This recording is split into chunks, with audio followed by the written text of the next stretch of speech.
We are live. My name is Lawrence Tam. Hey, well, welcome to our hangout. This is the questions and answers. I like to call it the office hours. If you went to college, our college at University of Texas at Austin, the way we had it structured was you had class, right? And then you had a professor and then a teacher's assistant, a TA. And then we either had labs with the TA or the professor, but generally the TA ran the labs. But then once a week, you had an open office hour for the TA and the professor. So if you had questions about a test exam or didn't understand what was taught in class, this like open hours where you can come in and ask questions. So if you're on this page, you're probably invited by myself or maybe one of our guests down below. And from this, there was a place where you can ask a question. Now I have a list of questions, and if you're not watching this live, you just hit refresh. If your buddy's asking you, I'm not seeing it live, hit refresh on your page, and then go ahead and play it because we're live now. So I'm just going to go straight into it. Just a little quick tidbit about myself. My name is Lawrence Tam. I'm just a normal, plain Jane network marketer, internet marketer guy who used to be a mechanical engineer. Now I stay at home, and I'm a full-time dad of 3. I make very good money and enough money to stay at home and really just train you on how I do internet marketing, from selling vacuum cleaners to building a network marketing business. So let's go through these questions. Let me pull up my questions list. Here we go. So Jack, he went ahead and said he didn't give me his email. Rule number 1. If you're going to ask for questions, if you're going to ask for help, follow directions. So the directions was name, email, phone. Phone was optional, so you could have physically filled out this form without putting in a phone number. But email, the dude put in his website. Like, give me your email. If I'm supposed to contact you. I don't want to go through your website. No. This is a little tidbit. If you can't follow directions, building your own business and making money from home will be more challenging. Not impossible, more challenging. Follow directions. Okay, cool. All right, so this guy's like, what are the best steps to getting your blog optimized besides having maybe good meta tags? Hold on, give me a second. Okay, good keyword density without having to pay someone. So let's put this back. What are the best steps to get your blogs optimized besides having? Kind of interesting. It said besides. You should have said in addition to, or if there's anything including that you need above and beyond. When you say besides, it's kind of like, I don't want to use that. That's kind of like, how do I lose weight besides cutting calories? How do I lose weight besides working out? No, it's like in conjunction. You know what I mean? It's in conjunction. So you talked about blog optimization with good meta tags, yes. H1, H2, H3 tags, yes. Keyword density, yes. You get that? It's a yes, yes, yes, yes. It's not like a or maybe, or no, you just do all of it. There's pretty cool tools out there. You can go on Google and just go, what is proper on-page SEO? There's a pretty cool tool in Empower Network called the 15K formula that really dives into on-page SEO and off-page SEO and how to do it. So is it a besides? No, it's an and, okay? And the next like on questions that was without having to pay someone. You just do it. Just do it. Just type it in. It's not that hard. Do you feed them into social sites? Do you ping it? Do you send it to an aggregate feeder? I mean, what are the exact steps that you physically do to get traffic quicker than say 3 to 6 months? Okay, so I know Alicia does a lot of blogging. I'll bring her out. But for myself, look, mine's pretty simple. I make sure, number 1, before any on-page SEO, I don't care how good your on-page SEO is, you get a good keyword. Once you get a good keyword, then you do your on-page SEO. H1 tags, keyword density, make sure italics, front and last sentence. These are all things you can get from Empower Network and the 15K formula, okay? And then you can probably get for free, but if you download those lists that are like the de facto on-page SEO, it's like 50 things. So good luck to you. You know what I mean? That's how you market. I don't know if you're selling cat water fountains or if you're selling Band-Aids. I don't know what you're selling. But in the biz ops space, I've done it very successfully. Just in a handful of things that I always go and check through, right? The correct steps are 1, doing steps, right? Because a lot of you go, man, I tried it once, it didn't work, so I stopped doing it. No, you stop doing that. You physically keep doing it, on-page SEO, which is keyword density, making sure you're allowing Google to tell them this is what the keyword is with different variations, okay? There's a ton of examples of Empower. Empower is a blogging platform. I'm not even going to go into that. Waiting 3 to 6 months? No. If your keyword's good, you can rank tomorrow. I did a keyword on my personal blog post, okay, on my personal blog for a long tail keyword. I ranked on the second page that night within 6 hours. So it just depends. Now, Alicia, she's actually done a lot of blogging, and if you want to, like, I don't want you to teach the class the entire process of on-page SEO. It's kind of like reinventing the wheel, right? Obviously, it's in a video you can physically buy and just go over it and do that. How about, what would you say for our guest? His name is Jack. What would he do for on-page SEO and how to get ranked faster? On-page SEO. Now with the new blog, you're going to have to use your title tags on your phone. Did you realize that? That now you have to start your blog post on your mobile phone with the mobile app. So I already have it like already outlined done. I know what my titles are, so I go in and put my H1 title tags in there first on the phone, because you can't do it on the blog post itself. So you have to do the little mark H1 little exclamation mark. Well, I don't know. Can't you make a document like on your phone and do a copy paste and just plant it on there? So every time you make a new post, you at least you have a couple that's like a skeleton, I guess. So then when right, that's what I was saying. Like, yeah, I don't. The copy and paste on my phone is horrible with my fingers, so I just have it on my computer or whatever and just type out the titles, and then I go back on the computer and fill out all the stuff and the videos and the images and everything. So yeah, so that's how you do that. Small workarounds, things that will come about to make things easier. I think a lot of the stuff that was done was just to streamline what they believe is more important or what's easier to do.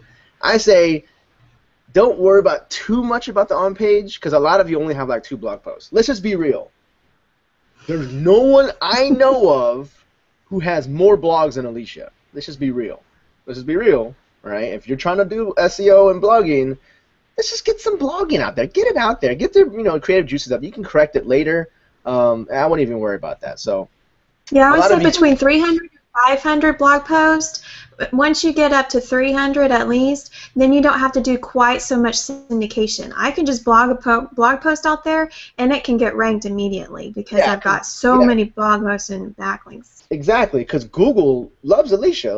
Alicia's got a big Costco filled with products, and Google's like, well, shoot, she just has another thing that just popped up. Let me go crawl over there. And that's kind of the difference between her website, which is full of content, versus the person who started off, it's 0. That's okay. Just start stacking, putting things on there, and building content. Okay. Now let's go to the next question. This one's from Ishmael. All right, I have a question. Are there any special events, groups, or trainings for people on your downline who are in the 10K formula? What is this? This is a special Q&A, right? This is pretty special. The only thing else I do outside of this is a master's course, right? And that's more of intensive. I assign a homework. It's on a very specific thing I'm trying to teach. You absorb it. You can only attend the class if you actually do the homework on time, like those below. It's only a select few for master's people directly to me. So besides that, this Q&A, my Facebook page, the members down below have their own special training, so there's plenty of places to go get some special training. Just wondering, because I'll be upgrading to he calls it the 10K, or her, I'm not sure, or maybe the guy, 15K versus the 10K. Also, how do you make a more than one blog with the blog beast? It's simple. It's like at the top. There's like a little drop down. You just click it. You just click it. Physically, if you just go up there and start clicking things, you'll see it, and you go, oh, make a new blog. It's simpler than anything I've seen. Trust me. Yeah, I just added one yesterday. Yeah. I mean, can you imagine going to telling someone, I want you to go to the host you purchased. I want you to go to that host and go to the cPanel. In that cPanel, I want you to go to the subdomain. In that subdomain, you have to create the subdomain. Once you create the subdomain, then you have to click Fantastico. Then you have to take Fantastico and install it on that subdomain. Once all that is done, and once it all populates, you now have a dummy WordPress, which you then have to install a theme that will work with it. So, I mean, can you do it? I can probably do it. I've done like hundreds of blogs, right? Specifically blogs. Average person, no, you don't get paid on that. That's not where your money's made. Your money's made in content. Just go ahead and get the blogs out there, okay? I want to make multiple blogs in different niches. Cool. I have a blog for food. I have a blog for business. I have a blog for cats and dogs. I have a blog for college sports. And what was the last blog? Oh, a blog for a fantasy land I won't go into, but it's a pretty cool blog. So, okay. All right. So,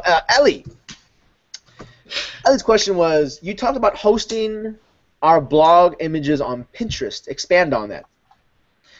Here's the reason. Pinterest is an image resource. There's a bajillion images there, which means there's probably a lot of content on there, which means there's a lot of people on there. Now, instead of actually having the image on your desktop or your computer and uploading it straight into Empower, right, your hosting, your blog page, I would take that image and host it on Pinterest. Once you have it on Pinterest, Pinterest sees it and displays it. You then go there and go, I want to take this image and also display it on my blog. Any blog can do this. All you need to do is just be able to have the image source of that image on Pinterest. So really, when someone goes to your blog, they're seeing that image that is hosted on Pinterest. Another way to connecting networks together, okay? I would say she said, do you do this for only in blogs? No, I do it for all blogs. It's probably good practice. You're probably going to have better uptime with Pinterest than your own hosting anyways. Now, most hosts, you probably have a 99% uptime, so it's not that big of a deal. But I just like being able to have other images on another social network that has eyeballs. I want to have those things talking to each other. It's just a process. Okay. Clifford. Good question. I like this one. This is Empower related. I noticed that many leaders in Empower Network promote other products. Good. Okay, good. Good observation. Don't blog on EN very often. I got over 400 blogs and on Empower, and have blogs outside of EN. I have my personal blog because I've had it since 2008. Right? There's a lot of weird custom things I've done to it.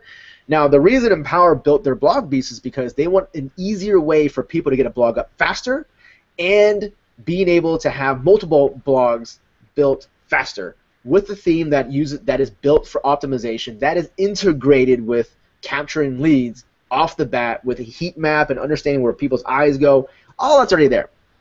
Now, when you say, I notice that many leaders in Empower Network promote other products, think of it like this. If you go into Walmart and your main goal to Walmart is to buy diapers, and so you go to buy diapers, and that person goes to buy diapers and checks out. Cool, you made a diaper sale as Walmart. Second couple comes in looking to buy diapers. They come to buy diapers, and right before they actually pick up the box to buy, they go, yeah, you know what? I don't think we need diapers. All right, cool. So they're about to leave the store, like physically leave the store. On their way out, they see a section that talks about, like, hey, the iPad is now on sale, or there's a TV on sale, or hey, Lay's potato chips are 25% off this week. So the person who was going to leave and not buy diapers because you were promoting in your advertising, buy some diapers, they didn't buy diapers, but they're leaving with an opportunity to buy something else. The best sale is going to be the one that you actually sell that's related to diapers.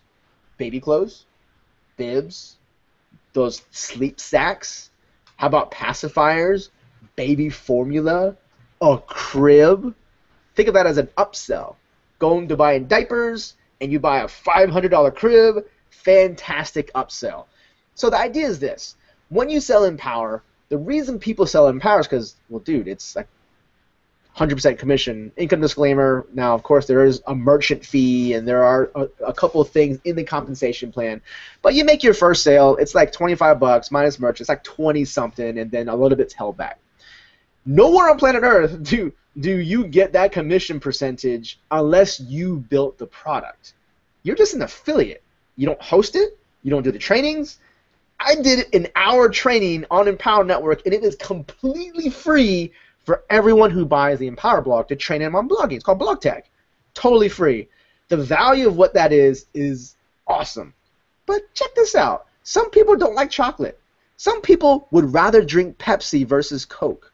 Some people would rather brush their teeth with Crest versus Colgate. That's okay. We still love you.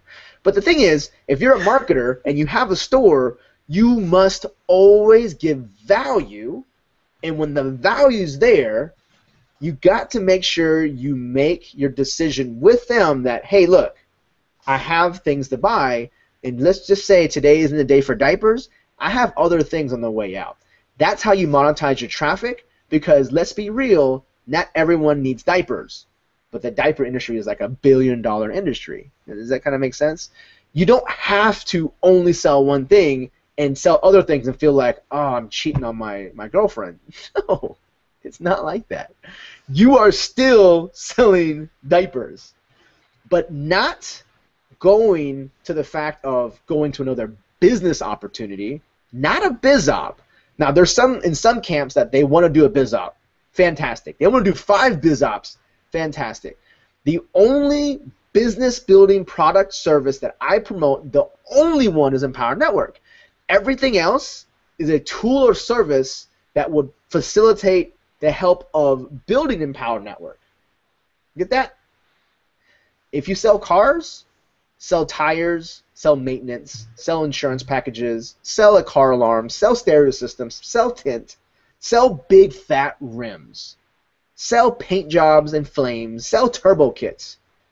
But the main money you make in my business is Empower Network, and that's why I sell Empower Network, okay? So that's up to you. You can sell whatever you want. You can still sell cat water fountains. I don't really care. The Empower Network is an ability to be able to become a customer, so you can do whatever you want. Build your brand in real estate to being able to get more customers for your hair salon, right? Okay, so, okie doke. But I would recommend, if you're new, focus on one thing. Focus on one thing. Okay, it will help you. Ooh, this is a big one. Mark Baker. All right, my man. Whew, let me read this. I just wanted to get your thought on strategy to bring this platform to retail. Okay. It's a brick and mortar business. I closed. I kept the site up because I got a lot of traffic still, and I help existing referral customers by leveraging my contacts and running their jobs through my company here. Okay, so you have you have a brick and mortar that's been closed, but you still have the website and customers. I can now give a quote to someone and not be open to a negotiation in price. I run a window job through a company that they could actually go directly and get it cheaper, and they know this because I tell them up front. Okay, it's amazing. Okay, blah, blah, blah. Anyway, sorry, I just want to give you a little background on live case study. I'm turning my original website to a subdomain, and I want to dominate all the replacement window keywords. Yes. So he's taken a base brick and mortar store. He's going to turn it into a blog, and then see the thing is, I teach this the difference between a website and a blog. If you don't know what it is, become a customer of Empower Network. Maybe someone invited you or I invited you. There's the #1 video inside of that comes completely free, the viral blogging training. Video 1 with Blog Tech, I talk about why Mark will be able to rank more keywords using a blog versus a traditional website. Okay, so I'm not going to go into that. I guess the better question is to leave the existing retail site up. I would always leave anything that has traction up. Always. Why? It's got domain age, you got backlinks going to it, you have people who have bookmarked that link. It's still on the internet, just leave it. I've done the opposite where I've actually taken it down, and I kind of wish I just left it up, right? But depending on what you're leaving behind, right? But if you have existing traffic, if you have that, what you want to do is leave it. What you can do is take that website and use it for backlinks because it's aged, it's big, it's robust on the main page, and backlink it to your blog. Use it as a backlinking farm, pointing. What that does is it takes your website and gives more authority to your blog over here, right? You want to give the authority. So when you have a sizable aged website that has good traffic in a niche, you give a backlink, and let's say your keyword is best window replacement, best window replacement in the South. That's your keyword. You actually have that anchor text keyword pointing to a blog post with that keyword, but the anchor text is the exact keyword. Hardcore backlink. Now, you're not doing like thousands of these, so it's all good, but with one or two solid ones from a really good website that's in a niche, and it's related, very good place to start. So that's what I would do, Mark. Cool. All right. James Jordan. All right, what can I do to get my YouTube videos and my blog ranked fast? Well, number one, ranking starts with good content. Make sure you get good content, right? No one wants to teach you how to rank a YouTube or a blog post that stinks. That just sucks. No. So one way to do it is having proper on-page SEO. Proper on-page SEO. Proper on-page SEO is number one, having a focused keyword you want. Now, if you're going after organic traffic, it's got to be around a topic. Now, if you have like a list of 500,000 people, you can name your video X1A45, and you will still get people to see it because you'll just drive your list to it. But if you're looking for organic traffic, get one keyword, save your video as that keyword, take that keyword, stick it in your title, stick it in your description a couple times, not a couple, like in a blog post kind of style, not just like 5 times, that just looks spammy. Put in your tags, say it a couple times, hit publish. That's one way to do YouTube. On-page SEO, there's a couple guidelines in the 15K formula you can go ahead and do. We're not going to go over that. That's one way. Now, if it's more competition, you're going to need more. You're going to need physical off-page SEO. Other websites telling Google this is relevant content. Also discussed in the 15K formula. Okay. Also, what metrics do you use to determine whether or not a keyword is worth going after for? Okay, metrics number one. Number one is in the niche I'm going for. I don't even care about competition or traffic first. Is it in the niche? So say I have an offer. My offer is selling satellite TV boxes, right? And it's like an offer that pays me like $40 with an earnings per click of like $8 per click, something really juicy. So I want to sell these set-top boxes, right? These satellite set-top boxes. Now, if I want to sell these set-top boxes, number one, I need to make sure I'm in a niche that I can sell these set-top boxes. I don't want to sell it to people who love shark feeding. That just doesn't make sense, right? But at like CES, Consumer Expo, maybe at Black Friday, if that's what I wanted to sell that traffic, I'm going to focus on keywords that are cross-line, but at least allude to being able to sell these set-top boxes. Number one, the actual category and niche. Number two, I like to see at least 500, preferably 1,000 unique searches exact match every single month. 1,000, right? Now, if it's like a top-tier, high-paying affiliate, I'll go as low as 0. You want to know why? Sometimes some of these weird keywords don't have any searches because it's seasonal. Here's an example. Who right now is doing searches for spring break? The people planning ahead. Okay. Who right now is doing searches for the Great Gatsby Halloween costume? Sexy ninja maid Halloween costume. Hershey Kiss Halloween costume. No one's talking about Halloween costumes because it's like 11 months away. But when it comes August, September, October, that traffic is like, you gotta remember, the traffic is actually calculated per month. So a lot of times you might get some weird data, so that's why you gotta look at Google Trends. It'll tell you the trending of it, okay? So another metric is traffic. Third metric is competition, and that's something I taught in my keyword training class. If you haven't seen it, go ahead and look at it. Okay, cool. For example, I'm looking to get myself a consistent flow of 30 leads per day from blogging and video. Okay, number one, good, valid content. Number two, on a consistent basis. Number three, you got to make sure you're after a specific niche.